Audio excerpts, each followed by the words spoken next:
Sancho will finally succeed in a dribble and he'll put it past the keeper and in one goal silence his critics and prove to the world that he has what it takes to play in the Premier League at this level. Just for that one goal, he won't.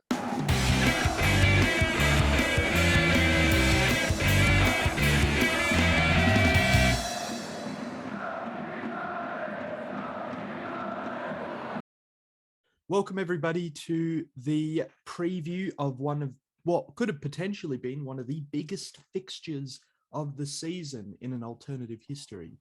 In a season where Manchester United didn't let down all the expectations of having a proper title challenge, this would have been a massive fixture that could have decided the title race. Instead, it's of a little less importance, but it's still a massive fixture that we would like to preview. Matt, why don't you tell us a little bit about this fixture and the history behind it? No worries. I can get straight into that, Jackson. I mean, 0161, the Manny Derby. I mean, this is one of the biggest rivalries in the Premier League, if not the biggest rivalry in the Premier League.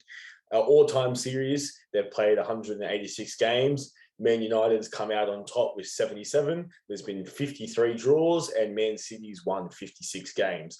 I mean, Man United, you saw how strong they were in the early days of football. You saw how strong they were underneath Sir Alex Ferguson.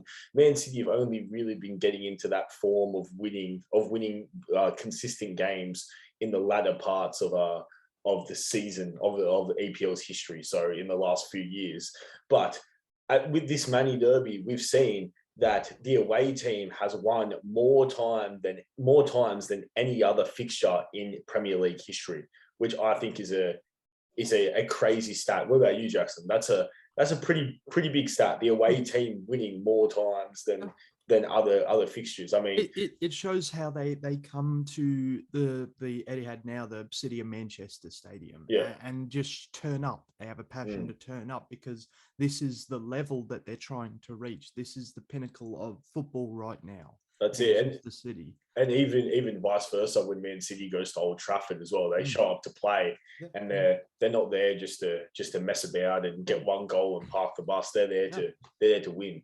And we've seen some fantastic fixtures in this one in particular. I mean, I remember the 3-2 Manchester United win at this stadium in 16-17. Last season, this fixture ended in a 2-0 win for Manchester United. Like it's been quite a roller coaster, despite how good City have been for the last years. This is a fixture that Manchester United turn up on. Yeah, will that be this time? We're here to find out. Yeah, look, it'd be interesting to see what's going to happen because Pep is looking to do the double over United, and it'd be the second time, since he took the reins of the club that he's done the double over United. The first time was in 2018, 2019. So Pep's going to really be pushing towards getting this win, although there are a couple of defensive deficiencies at the moment that are going to stop him from doing that. I mean, Nathan Ake, he's out after a hard challenge in their last game, and probably the biggest deficit for them is Ruben Diaz, out 4 to 6 weeks.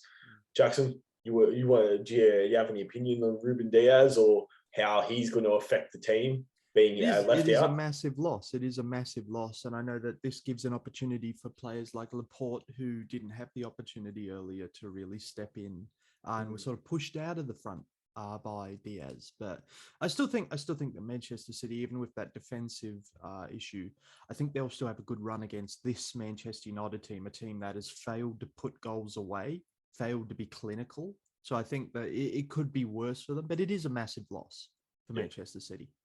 Yeah, that's definitely right. I mean, and if we look towards some of their lineups now, we'll look towards Man City's lineup at the moment. Who do you think's going to replace Diaz in that role? Because they've lost Diaz and they've lost Ake. That's 2 centre backs they've lost. I have my ideas of who I think they're going to centre back pair, but I want to hear who you think first. I think the go-to is just Stones and Laporte. Yeah, that's pretty much it. I think that's what it has to be, really. And I mean, you have Walker and Cancelo with them on the sides in the fullback position, and that would have to be your back line. It's not fantastic, but... No. See, I sort of have an idea that he might keep Walker on the bench and play Cancelo on the right back, and play Zinchenko on the left back. That could be a possibility, but I would like like to see Walker and Cancelo play, but I wouldn't put it past Pep to play Cancelo at right back. We've seen him play Cancelo right back this season, and Zinchenko playing left back, especially with all the stuff that's going on with the Ukraine at the moment. I think you might want to put Zinchenko on. I mean, we've seen teams alter formations, even give captaincies to players of Ukrainian descent, just so they can sort of, get the awareness out a bit more. So I wouldn't be surprised if Pep does that. But Pep is very tactical, so yeah. it's Zinchenko's a great player. It's not like he would deserve to start either. Otherwise, I don't think there's any major injuries for City in the midfield sector. No. I think everyone's available. Rodri, Silva, Gundogan, KDB. There's a lot available. I mean, how you think it's actually going to pair up? I mean, I think it's going to be Rodri, Silva, and KDB, personally, and Gundogan on the bench. But Gundogan could absolutely start in this game as well. I think KDB, Rodri, and Gundogan in that three, and then your sort of attackers, if you will. I reckon there's going to be Foden. I reckon they might play Silva up towards there, and I was going to say Gabby Jesus, but the way Sterling's been playing so far this season, I think Sterling might break into, or might stay on that wing position. Well, that's the thing. I don't think Grealish should play this game. No, I think it should be Mahrez, Sterling on the wings, because I think that they're performing better. Grealish doesn't deserve to be on there. I know there's a pressure to play him because of how much money was spent on him, but he's not playing good enough. If you want to bring him off the subs bench for a free kick, sure, but like he should start on the bench. Oh, definitely. I mean, he's not paid the club back for how much they've paid him. So, and particularly with this Manchester United lineup that we'll get into as well, or the predicted lineup we think is gonna play, I don't think Grealish is going to have much of an effect against these guys. So, I think it's better he stays on the bench. I mean, Manchester City at the moment, they've in their last 6 games, they've lost 1, they've drawn 1, and they've won 4 of them. So. They've got some good form going into this game. But let's have a look at Manchester United. I mean, they've also got some good form. 3 draws, 3 wins in their last 6 games. So, but I think the form sort of undercovers what is a very average run for Man United, where it probably should have lost a couple of those games. Yeah. I mean, it's been quite dodgy from them, and I mean, I don't think there's any major injuries for Manchester United, but what'll hamper their squad is team selection. Yeah, look, there's no major injuries this week, but last week there was McTominay and Cavani were out, but reports are saying that they're sort of fit to come back and play today. So, well, the problem emerges that their last match was that 0-0 against Watford that's it. Domestically. Now, the problem with that is that Man United were really good defensively in that game. Maguire was not playing. McTominay was not playing. It was Matic and Lindelof in their positions instead. However, what emerged is that because the attackers couldn't finish that game off and couldn't put away a goal, it could be that Rangnick sees the result of that game as a failure and goes back to the true and tried and tested options of McTominay and Maguire, who are not particularly good. Even Matic isn't great, but he's better than McTominay, and Lindelof is miles better right now than Maguire is. Other than that, Varane will pair with whoever does move into there, Maguire or Lindelof. Yep. Yeah, the fullbacks I believe that as well. The fullbacks, I think Luke Shaw starts at left back, considering he's been playing the last couple of games. I mean, at the start of the season, he wasn't really breaking into the squad as much. I think Luke Shaw plays left back. Right back is a bit harder. Right back for me is a little bit higher.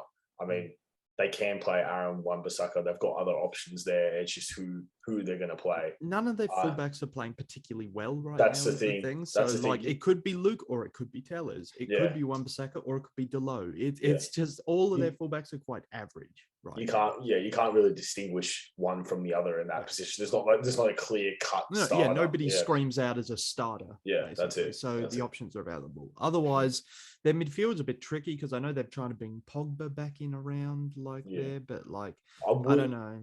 I wouldn't mind. I reckon they might pair Pogba and McTominay if he's fit in that sort of like defensive midfield sector that they run. Either McTominay or Fred, but I think definitely Pogba will play. They could go Matic as their last ditch effort, but Matic being how old he is and I don't know how Matic much was quite good against Watford. he was quite good. So. Yeah, but if you pair you look at Matic, you look at Manchester Mm. City's midfield. Look at Rodri, look at Gundogan, look at KDB. If they're all playing, I mean, if a Bernardo Silva there as well, like Matic isn't going to be able to keep up with them. Like he's good defensively, but you're going to need someone that's good defensively and someone that can keep up with them as well.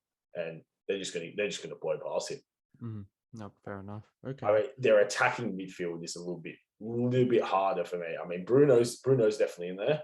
They're going to play Sancho because they paid money for him and they need him to pay off. Yeah, it's just that other midfield position. Who are they going to put there? I've seen some predicted lineups that they reckon they might put Jesse Lingard there. I don't see it. He'll come off the bench probably, but yeah, no, I'm not sure and about that one. That last midfield position is hard for me to pick. I mean, we already know Ronaldo's going to play striker, so Ronaldo will play striker. I think Alanga deserves to start. I reckon so as well. That Sancho they'll start him because they have to. Yeah, that's it. But yeah, that midfield position is a tricky one. But they've got a lot of options. None of them particularly fantastic. I mean, Bruno could be someone you turn to, but do you want to play him right now? Because he wasn't particularly good in the Watford game. His form in the last few games has been really inconsistent. Their options, they do need to try and reinvigorate with some better picks for the starting 11 because it hasn't worked for a few. I mean, and where it has worked, then other parts of the team haven't performed. It's been a complicated last few game weeks for Manchester United. I definitely think they need to reinvigorate their lineup, but I don't think this is the right game to do it. I don't think this is the right game to take risks with your lineup, especially with. I know Man City is a bit lackluster in defense at the moment, but with all their attacking power, I don't think this is the right game to be making big changes to your lineup. No, but they just don't have a solid lineup to start with. They don't have a best 11 to start with because of how average and inconsistent players are right now at the club. And I mean, there's a lot of holes.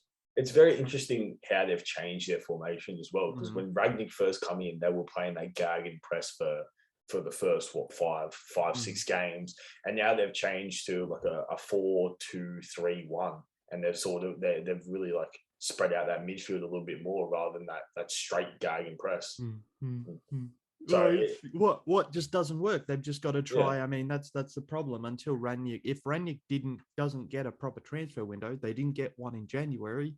He can't bring in players to plug the gaps and play the style that he would want to, because these players have proved to not have the energy for what he wants to play. Right. And Ronaldo gets a lot of flack for that, but I think it's other players as well who do it. I mean, let's talk about.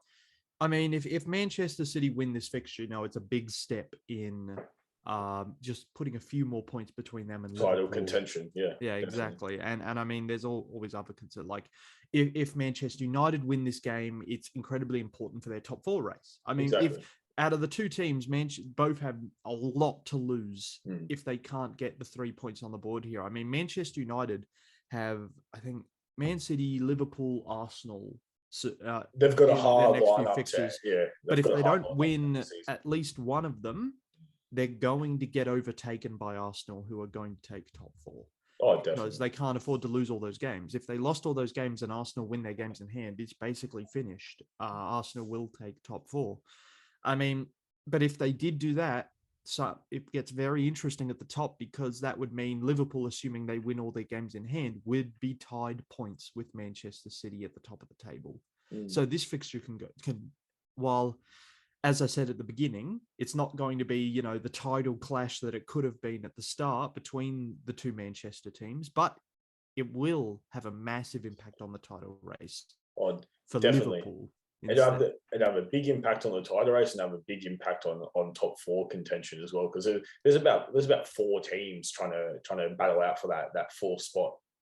There's Manchester United, there's Arsenal, West Ham's having a shout towards there, and I think Wolves are pushing it as well. So there's about 4 or 5 teams that are trying to push for that last spot. So although Wolves lost Wolves lost today, yes, so against 2-0 against Palace. Yeah, that's a big loss for them. Yeah, so, especially at home as well at Molineux. That's not what you want to it's not the fixture or the result you want at Molineux, especially No. against Palace. So they might be falling off. So with that said, we are coming to the end of our time here. And with that said, so Matt, why don't you give us a goal prediction for this game? How's it going to end and who's going to score the goals? No worries. I think it's going to be a 3-1 win by Manchester City. Okay. I think Sterling's going to have his hand in the goal. If he starts, he gets on the pitch. Mm-hmm. He's going to have his hand with a goal. I also think I didn't have him in my predicted lineup, but you did. I think Mahrez, if he gets on, he's going to score. Mm-hmm. I think Cancelo will assist, Mm-hmm. and the third goal, I'm not sure where it's going to come from, but I reckon they'll score 3. The one goal from Man United, it's going to be a Ronaldo goal. It's going to be a late Ronaldo goal, like what he's been doing most of the season. I'm going to say it's a 1-1 draw. I'm going to say it's a 1-1 draw. I'm going to say Manchester City score first. Yeah. I reckon the goal's going to come through. If Gundogan plays, it'll be Gundogan for me. I think Gundogan will score. It might be from a set piece or something. He's scored a couple like that before. But then, 85th minute, 86th minute, Sancho will finally succeed in a dribble and he'll put it past the keeper.